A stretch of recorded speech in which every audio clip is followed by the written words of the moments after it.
চলতি বছরের প্রথম 6 মাসে ইউরোপীয় ইউনিয়নে অবৈধ পথে প্রবেশ করা অভিবাসন প্রত্যাশীদের মধ্যে সংখ্যার দিক থেকে শীর্ষে রয়েছেন বাংলাদেশিরা। ইউরোপীয় সীমান্ত সংস্থা ফ্রন্টেক্স ও আন্তর্জাতিক অভিবাসন সংস্থা IOM প্রকাশিত তথ্য অনুযায়ী জানুয়ারি থেকে জুন পর্যন্ত ৭৫,৯০০ জন অভিবাসী ইউর বহির সীমান্ত পেরিয়ে ইউরোপে ঢুকেছেন।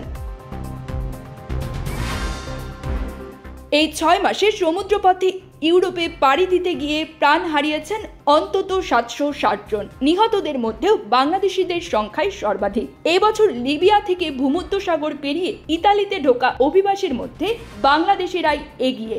সেন্ট্রাল ভূমধ্যসাগরীয় রুটে সবচেয়ে বেশি অভিবাসন প্রবাহ ঘটেছে। এই রুটে ২৯,৩০০ জন অভিবাসী শনাক্ত হয়েছে, যা গত বছরের তুলনায় ১২% বেশি। শুধুমাত্র লিবিয়ার উপকূল থেকেই ইতালিতে পৌঁছেছে ২০,৮০০ অভিবাসী, যা ২০২৪ সালের তুলনায় ৮০% বেশি। ফ্রন্টেক্স জানিয়েছে, পূর্ব ভূমধ্যসাগরীয় ও পশ্চিম আফ্রিকান রুটে আগমন উল্লেখযোগ্যভাবে কমেছে, তবে মধ্য ভূমধ্যসাগরীয় রুট এখনও ব্যস্ততম। জুন মাসে পশ্চিম ভূমধ্যসাগরীয় রুটে আগমন দ্বিগুণ হয়েছে।